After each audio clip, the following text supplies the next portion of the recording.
नमस्कार दोस्तों, the विल्वर academy में आपका स्वागत है।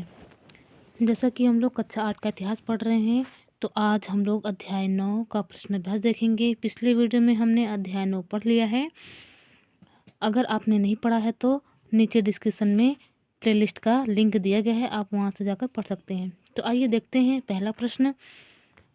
1870 और 1880 के दशकों में लोग ब्रिटिश शासन से क्यों असंतुष्ट थे?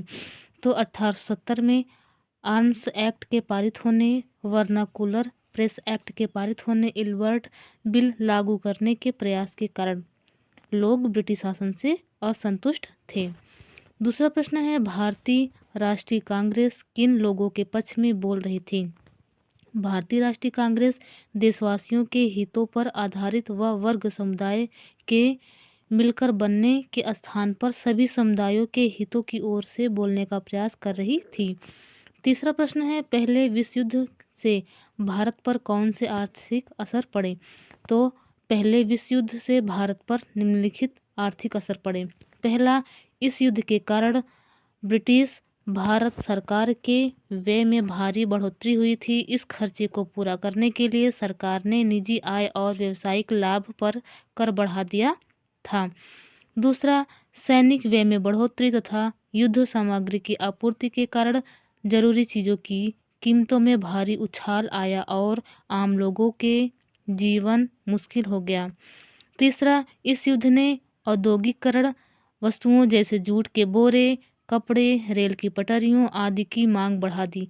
इन दिनों अन्य देशों में भारत आने वाले आयात में कमी आई थी, जिस कारण भारतीय उद्योगों का विस्तार हुआ। चौथा प्रश्न है कि 1940 के मुस्लिम लीग में प्रस्ताव में क्या मांग की थी? तो 1940 में मुस्लिम लीग ने अपने एक प्रस्ताव में यह मांग की थी कि देश के पश्चिमोत्तर तथा पूर्वी क्षेत्रों में मुसलमानों के लिए स्वतंत्र राज्यों का गठन किया जाए।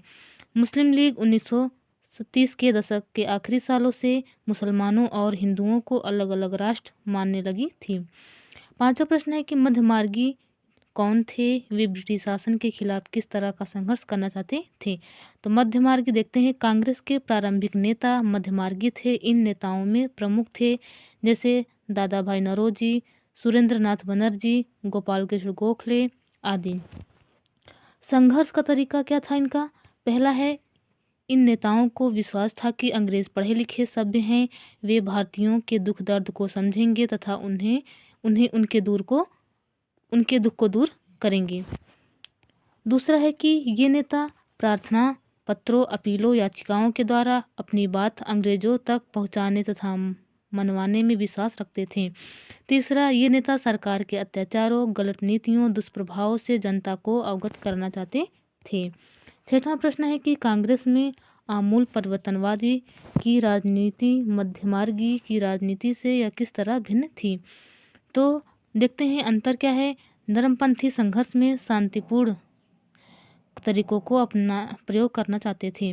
तो जो नरमपंथी थे वह संघर्ष में शांतिपूर्ण तरीका अपनाना चाहते थे, जबकि गरमपंथी उग्र एवं क्रांतिकारी तरीका अपनाना चाहते थे।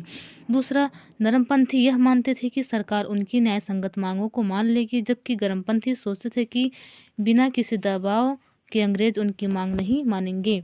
तीसरा, नरमपंथी प्रार्थनाओं, अपीलों और याचिकाओं में विश्वास करते थे, जबकि गरमपंथी उनके इस तरीके के विरोधी थे। सातवां प्रश्न है कि चर्चा करें कि भारत के विभिन्न भागों में असहयोग आंदोलन ने किस किस तरह के रूप ग्रहण किए। लोग गांधी जी के बारे में क्या समझते थे? तो देखते हैं, असहयोग आंदोलन के कारण खेड़ा जो कि गुजरात में है, पाटीदार किसानों ने अंग्रेजों द्वारा थोप दिए गए भारी लगान के खिलाफ अहिंसक आंदोलन किया। दूसरा, तटीय आंध्र प्रदेश और तमिलनाडु के भीतरी भागों में शराब की दुकानें की घेराबंदी की गई।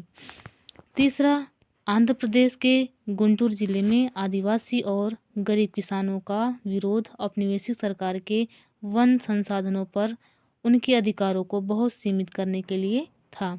चौथा, पंजाब में सिखों के अकाली आंदोलन अपने गुरुद्वारों के भ्रष्ट महंतों को हटाने के लिए था।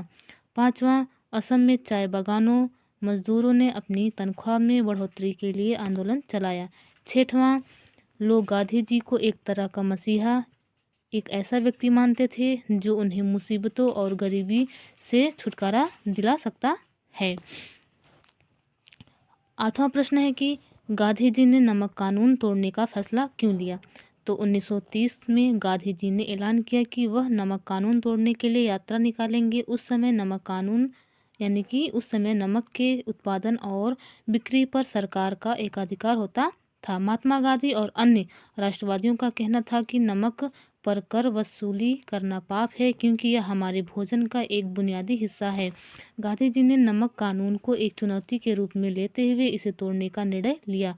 नमक कानून को तोड़ने के लिए उन्होंने 12 मार्च 1930 को अपनी साबरमती आश्रम से 78 अनुयायियों के साथ पद यात्रा शुरू की।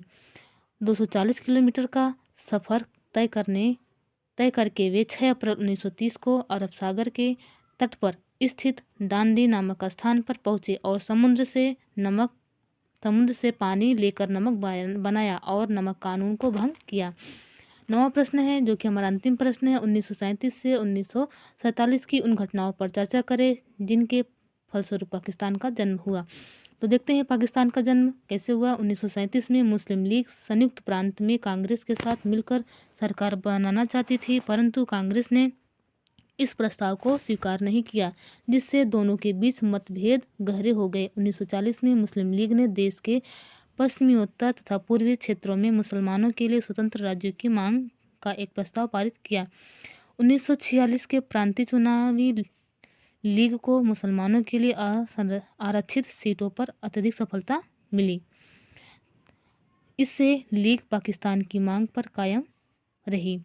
मार्च 1946 कैबिनेट मिशन की विफलता के बाद लीग ने पाकिस्तान की अपनी मांग मंगवाने के लिए 16 अप्रैल 1946 को प्रत्यक्ष कार्यवाही दिवस मनाने का आह्वान किया।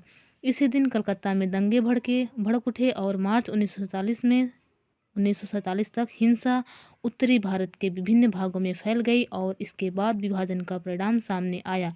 एक नए देश पाकिस्तान का जन्म हुआ।